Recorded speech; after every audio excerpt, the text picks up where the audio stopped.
আপনি যেটা $700 কিনেছেন সেটা মাত্র $20 তৈরি হয়েছে। চীনা উৎপাদকদের প্রচারণা কিভাবে টিকটক ও অন্যান্য মাধ্যমে তারা তথ্য ফাঁস করেছেন। মার্কিন প্রেসিডেন্ট ডোনাল্ড ট্রাম্পের নেতৃত্বে চীনের ওপর শুল্ক আরোপের পরপরই মার্কিন বাজারে চীনা পণ্যের প্রবেশের পথ কঠিন হয়ে দাঁড়ায়। 145% শুল্কের কারণে চীনা পণ্যের দাম বেড়ে যায়। তবে চীনারা প্রতিশোধ নিলেন। এবার মার্কিন যুক্তরাষ্ট্র ও চীনের বাণিজ্য যুদ্ধের মধ্যে চীনা উৎপাদকরা ফাঁস করেছেন মার্কিন বিলাসী ব্র্যান্ডগুলোর আসল উৎপাদন খরচ। $38,000 ব্যাগ, যার আসল দাম মাত্র $1,400। চীনা উৎপাদকরা এবার শুধু দাম ফাঁস করছেন না, তারা বদলে দিচ্ছেন মার্কিন বাজারের ভোক্তা ধারণাও। এটা কি 21 শতকের সবচেয়ে বড় অর্থনৈতিক যুদ্ধ? আজকের এই ভিডিওতে আমরা জানব মার্কিন ব্র্যান্ডগুলো কিভাবে এমন অতিরিক্ত দাম নিচ্ছে। বিশ্বায়নের ফলে উৎপাদন ছড়িয়ে পড়েছে উন্নয়নশীল দেশগুলোতে, যেখানে কম খরচে শ্রম পাওয়া যায়, আর পশ্চিমা ব্র্যান্ডগুলো সেই উৎপাদিত পণ্য বিপুল দামে বিক্রি করে।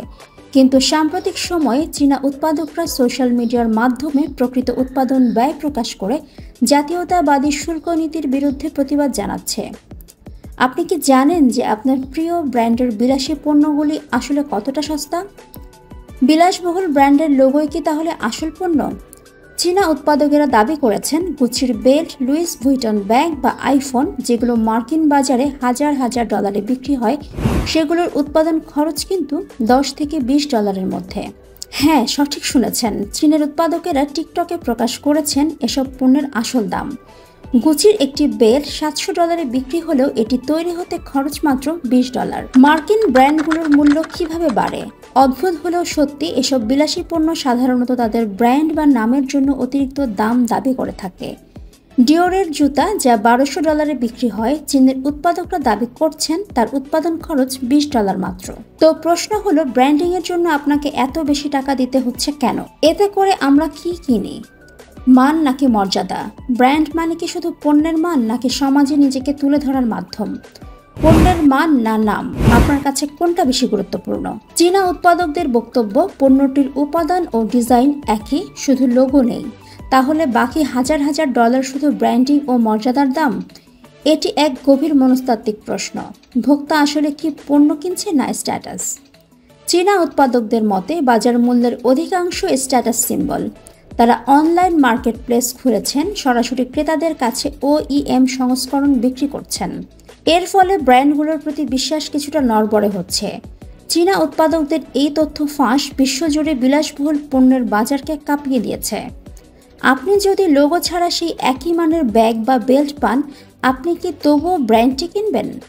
চীনের কিছু উৎপাদক সামাজিক যোগাযোগ মাধ্যমে টিকটকে পণ্যের প্রকৃত উৎপাদন খরচ ফাঁস করে দিচ্ছেন, যেটা সাধারণত গোপন রাখা হয়। এতে করে ব্র্যান্ডগুলোর মার্জিন বা লাভ কত বেশি তা জনসম্মুখে চলে এসেছে। তাছাড়াও ভোক্তার সচেতনতা বৃদ্ধি পাচ্ছে। মানুষ জানতে পারছে যে পণ্যে তারা কয়েকশো ডলার দিচ্ছে, তা হয়তো $20-30 তৈরি হচ্ছে। ব্র্যান্ডের ওপর চাপ তৈরি হচ্ছে, তারা দাম কমাতে বা দাম নির্ধারণের যৌক্তিকতা ব্যাখ্যা দিতে বাধ্য হতে পারে।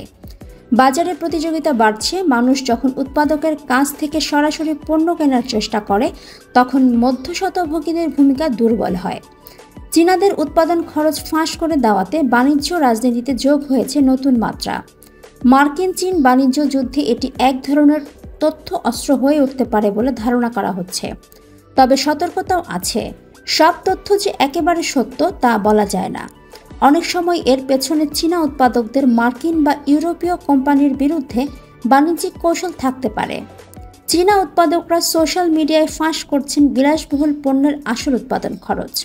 তবে এটা কেবল বাজারে হস্তক্ষেপ নয়, এটা সরাসরি মার্কিন ব্র্যান্ডগুলোর ইকুইটির ওপর এক ভয়ঙ্কর আঘাত।